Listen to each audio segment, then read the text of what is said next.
Today, Bandai Namco is probably annoyed that we're showing you this Dark Souls 3 gameplay. This is CheckPoint.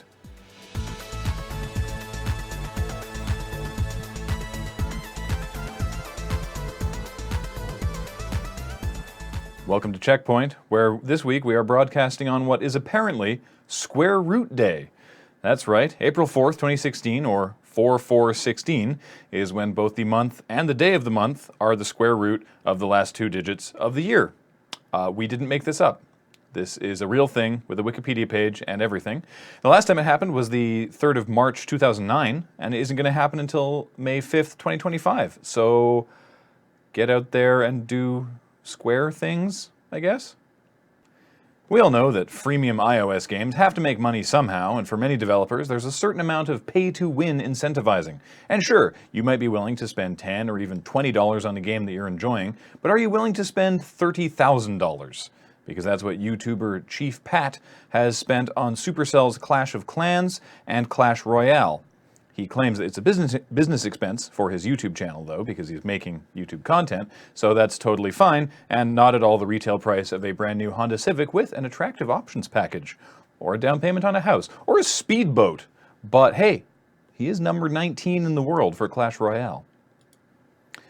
It took him 130 hours of playtime, but Twitch streamer Rudism has completed the amazing feat of getting from level 1 to 100 in World of Warcraft, using a dance mat.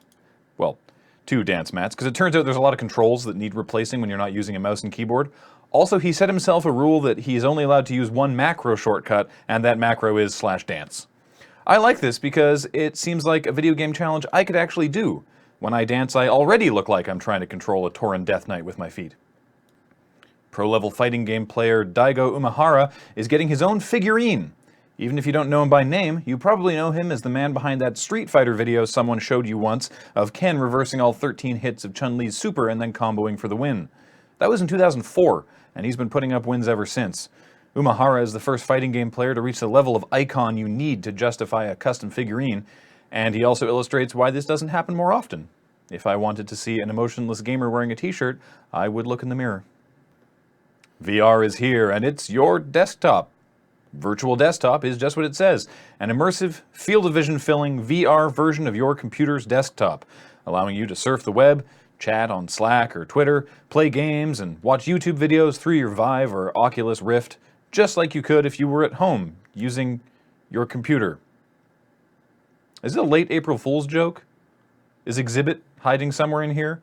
We put your computer in your computer, so you can desktop while you desktop. Bandai Namco has realized their pre-release plans for Dark Souls 3 might not be working out how they thought. Since Dark Souls 3 inexplicably came out in Japan on March 24th, but doesn't come out here until April 12th, there has been some confusion to the general public.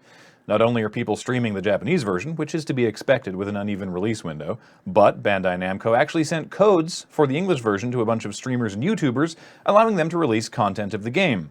A game nobody watching their content can buy for 3 weeks. There were conditions. People were only supposed to show a certain number of the game's bosses, but owing to the nature of the Souls games, that presents an awful lot of leeway, and also some people just ignored it. The Dark Souls fanbase is pretty vocally upset that the game is complete, but delayed in North America for mystery reason. And now, these content creators are getting to figure out all the game's secrets before the public has actually had a chance to play it. At time of recording, the game still doesn't come out here for over a week, and there's people streaming New Game Plus runs. So now, Bandai Namco has asked all those content creators to not make any new content between April 1st and the release date to, quote, create an even playing field for streamers on April 12th. I mean, sure, even for the people who weren't on the list, but those streamers are already tuning themselves for endgame PvP. You're trying to close the barn door, but the horse has blown past Firelink Shrine and is halfway to Anor Londo by now. For me, I've always used those streams to watch the game and pinpoint all the places I'll die, so I don't need to bother playing it now.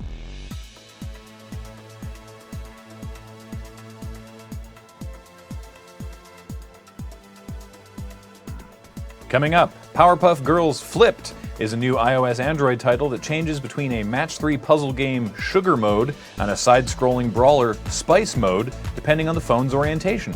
If you turn the phone completely over, it's an Everything Nice mode where you just get to enjoy your phone case.